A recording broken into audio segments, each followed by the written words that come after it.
Welcome to Numismatic Notes with Benjamin. I am Benjamin, and I wish to share with you um, something that's not quite banknotes and is not quite coins, except that it is coins. Some of you may not know this, but since the end of August, I have worn a kilt every day. So I have become a serial kilter. And in another life and in another hobby, I am a banknote and a coin researcher. It jives with my history and my love of history and my classroom job teaching sixth grade social studies and English language arts. And so, what I wanted to share with you is how I've turned my love of kilting and my love of coining into one hobby. Bear with me. All right, so I want to share with you some of my kilt pins. I got most of mine out of the dealer's junk box, 5 for a quarter at a local coin shop. And you can be very meaningful, or you can be oblique, or you can just be, well, whatever's handy. And so I just wanted to share a little bit with you. I am from the United States. It's where I am from, and that's where my family has been, for more than 100 years. We, on one side of my family, came over probably in the potato famine. And another side of my family, I would imagine, during the Highland removals. My grandmother is a Connolly from the Clan Donald in Scotland, so who knows? But anyway, here's a U.S. copper, nickel, silver dollar. You can still get these at any coin show for like $1.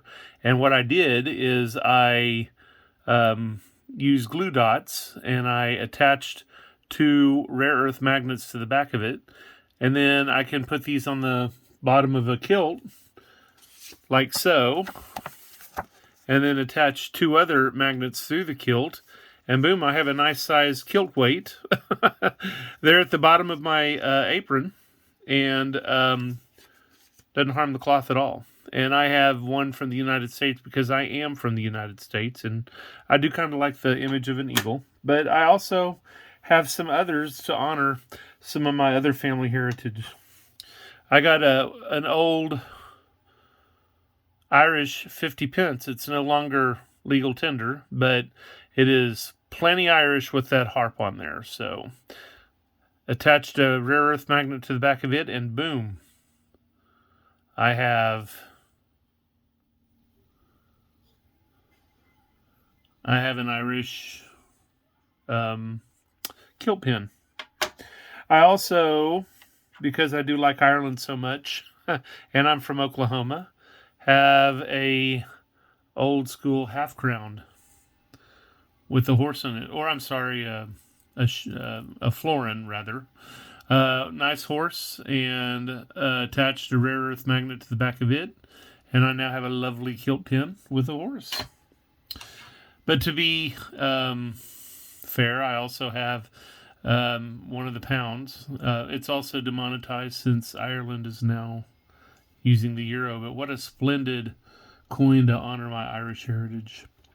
It's a little bit harder to find coins to honor my Scottish heritage, since most of the coins of the UK that honor Scotland are tiny, pound coins, which I'm sure would work. I just haven't gotten any of those. So thinking back to the days of the Stuart Kings, there was a lovely crown with Charles riding horse, and I actually have a similar crown, a 25 pence piece of Queen Elizabeth II from her coronation.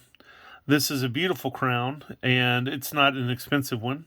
Attach a couple of rare earth magnets, and boom, I have quite a nice little Scottishy honor for my my kilting. And just to be interesting, I also have I found this coin of Portugal from the junk box. And Portugal, you might be asking, the northern part of Portugal was a Gaelic region, and a budded part of Spain, and the region of Spain that had some Gaelic heritage. So this makes a good coin to wear. on my kilt because of its Gaelic affiliations. When you live in the United States, you're close to Mexico, so why not get a nice Mexican coin and turn it into a fantastic kilt pin?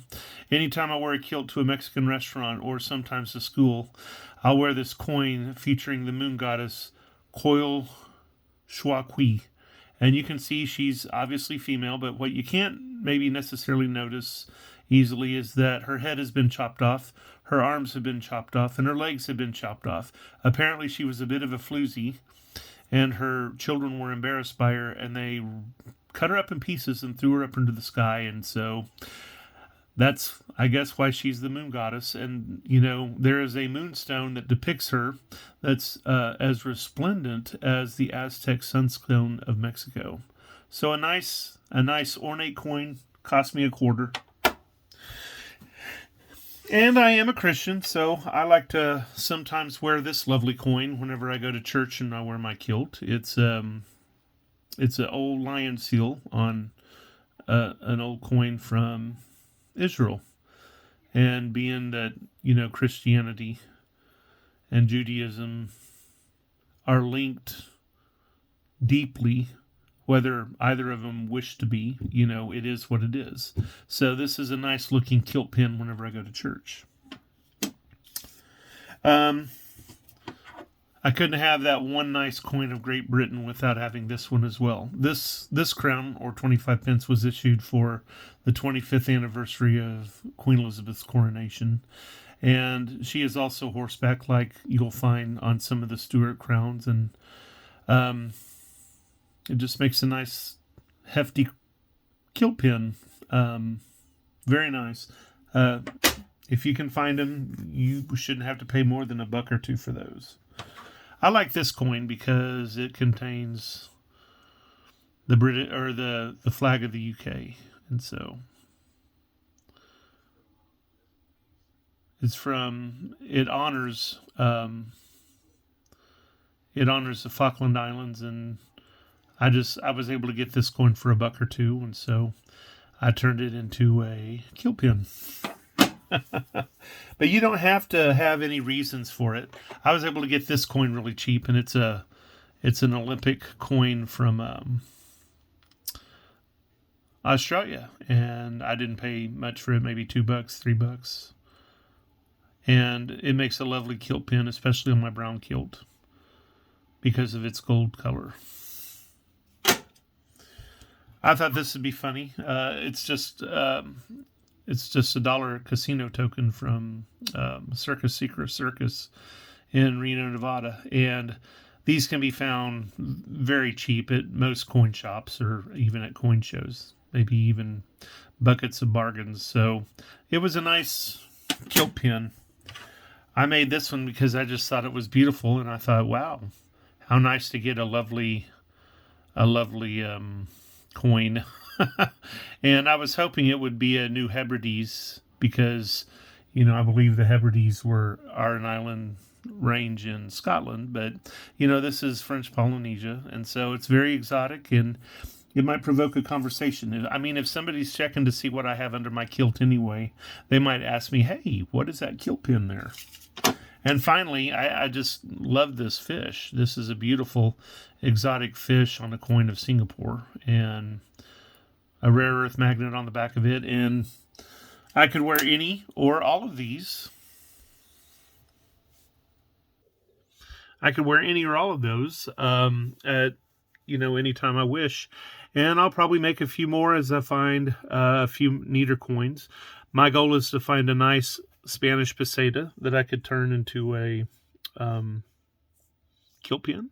Perhaps get me some of those 1 pounds or 2 pounds from Wales and from Scotland and from maybe Northern Ireland, and turn some of those into a series of kilt pins that I could use. And what I like the most about these is those rare earth magnets are not expensive, and you can get them at your local hardware store or easily on eBay.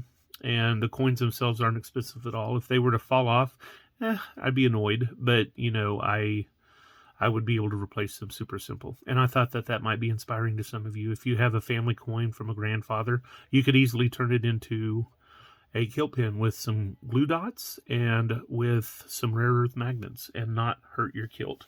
If you want to see any of my academic videos on coins and banknotes from around the world, you're free to refer to Numismatic Notes with Benjamin. Kilt on!